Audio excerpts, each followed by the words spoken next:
Sir ఏపీలో railway Koduru MLA controversy జరుగుతుంది.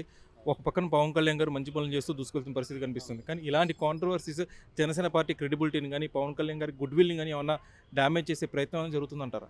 ఇది కుట్రకోణం ఉంది సార్ ఇందులో కంపల్సరీ వైఎస్ఆర్సీపీ వాళ్ళ హస్తంగానే ఉంది.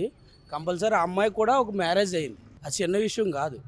ఇది ఎవరో పక్క నుండి నడిపిస్తున్నారు. పవన్ కళ్యాణ్ గారు ఎంతసేపు ఏంటంటే ఎమ్మెల్యేలకు కానీ మొన్న కూడా చెప్పారు ఆయన. మీరు చాలా జాగ్రత్తగా ఉండండి, మన మీద కుట్ర జరుగుతూ ఉన్నాయి, మీరు జాగ్రత్తగా ఉండండి అని ప్రతిదీ కూడా గమనించుకోండి అని ఆయన చెప్తూనే ఉన్నాడు. అంటే ఈ కాంట్రవర్సీ రాకముందే పవన్ కళ్యాణ్ గారి పార్టీ నుంచి ఒక ప్రెస్ నోట్ రావడం జరిగింది. సో ఆ ప్రెస్ నోట్ వచ్చిన నెక్స్ట్ డేనే ఈ కాంట్రవర్సీ రావడం సో ఇదంతా ఒక స్క్రీన్ ప్లే ఎలా ఉందండి? స్క్రీన్ ప్లే అండి, అది కంపల్సరీ తెలిసిపోతుంది కదా. మొత్తం వాళ్ళు చూడండి, బయటకు వచ్చి ఒక రోజా కానీ వీళ్ళందరూ వచ్చి బయటకు వచ్చి మాట్లాడవలసిన అవసరం ఏంటి సార్? ఒక సీఎంగా చేసిన మాజీ సీఎం వచ్చి ఒక ఎమ్మెల్యే పాపం ఎస్సీ కింద క్యాండిడేట్ అనుకుంటా ఆయన ఎస్సీయో ఏదో పాపం ఆయన గురించి అతను మాట్లాడుతున్నాడు ఏంటి? ఎంత సిగ్గుసేడు సార్ అతను.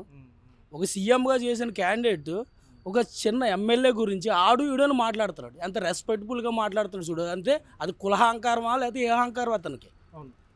ఒక సీఎంగా మాజీ సీఎంగా చేసిన రాష్ట్ర ముఖ్యమంత్రిగా చేసిన అతను ఒక ఎమ్మెల్యే కోసం అంత అహంకారంగా మాట్లాడుతున్నాడంటే ఎంత అహంకారం అది. ఇది ఇష్యూలో చాలా గౌరవ వాళ్ళు కావాలని చేసేదే సార్. వైఎస్ఆర్సీపీ వాళ్ళు చేయాలని పవన్ కళ్యాణ్ గారికి ఏమి చేయాలనుకున్నా కూడా వాళ్ళు తీసుకున్న గోతులు వాళ్ళు పడతారు తప్ప ఆయన ఒక శిఖరం. ఆయన ఎవరో తప్పు చేయడు, చేయనివ్వడు, దూసుకుపోతున్నాడు ఆయన. పిఠాపురం కానీ మొన్న పిఠాపురాన్ని ఆయన చెప్పిన 100 రోజులు అవుతాయన్న ఇష్యూ కోసం ఆయన మొన్న కేంద్రం వెళ్ళి అమిత్ షా గారిని, రైల్వే మంత్రిని అన్నీ మాట్లాడి వచ్చారు పాపం, చెప్పుకుని వచ్చారు ఆయన ఆ ఇష్యూ తొందరగా సార్ట్అవుట్ చేయాలని.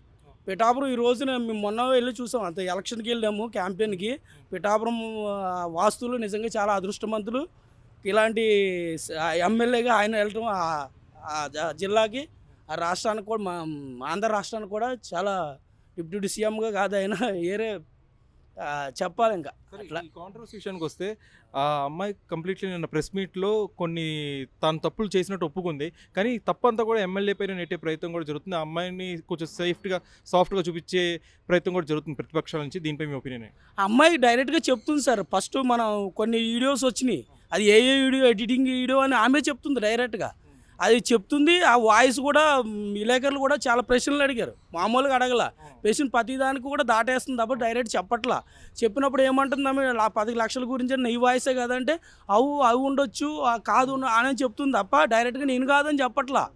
నిజంగా చేసింది ఆమె. ఒక పంచాయతీ బోర్డులో ఏదో జాబ్ అనుకుంటా ఆమెది. ఈయన కూడా తాటంచెట్టి నాగేందర్ అక్కడ ఇన్ఛార్జిగా ఉన్నారు. ఆయన కూడా చెప్పాడు, ఈ అమ్మాయి నేను చేస్తాను, మీకు కూడా ఉంటాను, అది ఉంటాను, సాయం చేయండి అది ఇది అంటే వెళ్ళిందంట. వెళ్ళినప్పుడు ఒక ఎమ్మెల్యేగా ఏం చేస్తాడు పాపం ఆయన? ఏదో చేశాడు. ఏం జరిగింది అనేది పాపం ఉన్న దేవుడు తెలుసు. కాదే ఇది మాత్రం కుట్రకోణం, చాలా దారుణమైన కుట్ర. అది ఇందులో ఏంటంటే పార్టీని ఇరికిద్దాం, పవన్ కళ్యాణ్ గారికి ఎలాగైనా బ్యాట్ తీసుకొద్దాం అని ప్రయత్నం తప్ప పవన్ కళ్యాణ్ గారి ఇంచు కూడా ఏం పీకలేరు సార్. ప్రధానంగా వైసీపీలో జనసేన వల్లే ఓడిపోయామనే ఒక అభద్రతా భావం ఉందని చెప్పి చాలామంది జనసేన వాళ్ళు చెప్తున్నారు సార్. సో జనసేనని వీక్ చేస్తే మేము మళ్ళీ అధికారంలోకి రావచ్చు అనే ఒక స్ట్రాటజీలో భాగంగా ఇదంతా చేస్తున్నారంటారా? జనసేనని వీక్ చేయాలంటే వీక్ చేసేవాడు ఎవడో సరిపోడు సార్. ఆయన అధపాతాలను తొక్కేస్తాడు, తొక్కేశాడు. ఆ 11 సీట్లు కూడా కాపాడుకోవాలి తప్ప మళ్ళీ పైకి వస్తా ఇది చేస్తా అంటే నువ్వు చెప్పు, వీళ్ళు ఏం చేస్తున్నారో డిప్యూటీ సీఎం కానీ ఏం హామీలు ఇచ్చాడో చేయకపోతే దాని మీద ప్రశ్నించి అడుగు, తప్పలేదు.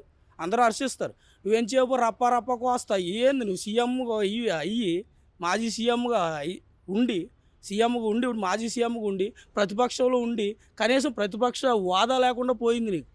పోయినప్పుడు కూడా కనీసం మీ ఉన్న ఎమ్మెల్యేలు నువ్వు వెళ్ళకపోయి మీ ఎమ్మెల్యేలన్నా అడుగుమను, వీళ్ళు తప్పులు చేస్తున్నారు, పలానా పథకం ఇస్తాన్నారు, ఇవ్వలేదు, జనాలకు ఇవ్వలేదు అని చెప్పుకుంటే జనాలు కూడా హర్షిస్తారు. వీళ్ళు చేయట్లేదు కాబట్టి ప్రతిపక్షం వాదిస్తుంది, ప్రతిపక్షం దాట వేస్తున్నారు వాళ్ళు అధికార పక్షం అని చెప్పి ఆలోచిస్తారు. పబ్లిక్ కూడా ఆలోచిస్తారు. ఆ మైండ్ సెట్ వెళ్ళాలి. కానీ ఎంతసేపు ఆయన మీద బుర్ర చల్లదాం, ఎంతసేపు పవన్ కళ్యాణ్ అని సార్. ప్రతి ఓడికి పవన్ కళ్యాణ్. సినిమాల్లో ఉన్నంతసేపు ఆయన మీదే, వాళ్ళ ఫ్యామిలీ మీద పడతారు పాపం. ఎవరికి కావాలి సార్? ఆయన కోట్ల ఆస్తులు ఆయనకి కాళ్ళ కింద చెప్పులు వేసి కూడా ప్రతి ఓడు ఆ క్యారవాన్ దిగిన కాడి నుంచి గొడుగు పట్టుకుని చెప్పులు వేసి దాకా ఉంటారు ఆయన. అలాంటి వాడు కష్టపడి రోడ్ల మీద తిరుగుతున్నాడు ఎవరి కోసం సార్? ఆంధ్ర రాష్ట్ర ప్రజల కోసం. ఆంధ్ర రాష్ట్ర ప్రజలు అదృష్టవంతులు సార్. అండ్ డిప్యూటీ సీఎంగా కావడం ఆయన 20 సీట్లు 100% స్ట్రైక్ రేట్తో కొట్టడం ఆంధ్రప్రదేశ్ అదృష్టం. ముఖ్యంగా ఆంధ్రాలో ఎంత ఉందో తెలంగాణలో కూడా పవన్ కళ్యాణ్ గారికి అంతే ఎదురుతుంది. ఆయన ఇంత ప్రేమానురాగాలు చూరగొనడానికి ముఖ్యమైన కారణాలు ఏమై ఉంటారు? ఆయన ఎత్తుత్వం సార్. ఇప్పుడైనా తెలంగాణ ప్రజలు కూడా ఆయన ఎత్తుత్వానికి చాలా అభిమానం. ఆయన హీరోగా అంటే ఆయన హీరోగా చేసిన సినిమాలు కూడా ఆయన చేసే ప్రతి సినిమాలో కూడా మెసేజ్ ఉంటుంది. తెలంగాణ గురించి కానీ ఆంధ్రప్రదేశ్ కోసం తెలుగు ప్రజల కోసం చాలా పాపం ఆయన ప్రతి దాన్ని సాంగ్స్లో కానీ అన్నీ పెడతారు. దేశం కోసం కానీ అన్నీ ఉంటాయి ఆయన దగ్గర. దాన్ని చూసి ఇష్టపడతారు ఆయన్ని. ఆ కుటుంబం కూడా అంతే సార్. ఏం చేసినా వాళ్ళ పాపం బ్లడ్ బ్యాంక్ కానీ చిరంజీవి గారు ఎన్నో సేవలు చేశారు. ఎప్పుడు కూడా నేను ఇలా చేశానని చెప్పుకోడు. ఫ్యామిలీ అంతా అంతే. ఈయన కూడా ఎప్పుడు ఎంతమందికి మేము చూస్తున్న ఇండస్ట్రీలో ఎంతోమందికి ఎన్నో సాయం చేశారు. ఈ సాయం చేశానని ఏ రోజైనా పలానోడు సాయం చేశానని చెప్పారు సార్. వాళ్ళ ఫ్యామిలీలో ఎవరు చెప్పరు. ఎవడన్నా చేసి ముందుకు వచ్చి చేసి చెప్పాలి సార్. చేయకుండా నిందులేయడం చాలా ఈజీ. కానీ ఏం చేసినా ఆయన్ని పవన్ కళ్యాణ్ గారు శిఖరం సార్. శిఖరం తాకాలనుకుంటే వీళ్ళకే అయితే తప్ప ఆయన ఏమి జరగదు సార్. మరోవైపు జగన్ అసెంబ్లీకి రాకుండా నేను బయటకు వచ్చి ప్రెస్ మీట్స్లోనే ఫైట్ చేస్తాను, గవర్నమెంట్ని ఎండగడతాను అని చెప్పంటున్నారు. అసెంబ్లీలోకి రాకుండా ఒక ప్రతిపక్ష నాయకుడు కాకపోయినా ఆయన చెప్పుకుంటున్నారు ప్రతిపక్ష నాయకుడు అని చెప్పి. అది ఎంతవరకు కరెక్ట్ అసెంబ్లీకి రాకపోవడం అనేది? ఒక ఎమ్మెల్యేకి సార్ జీతం ఇస్తారు సార్.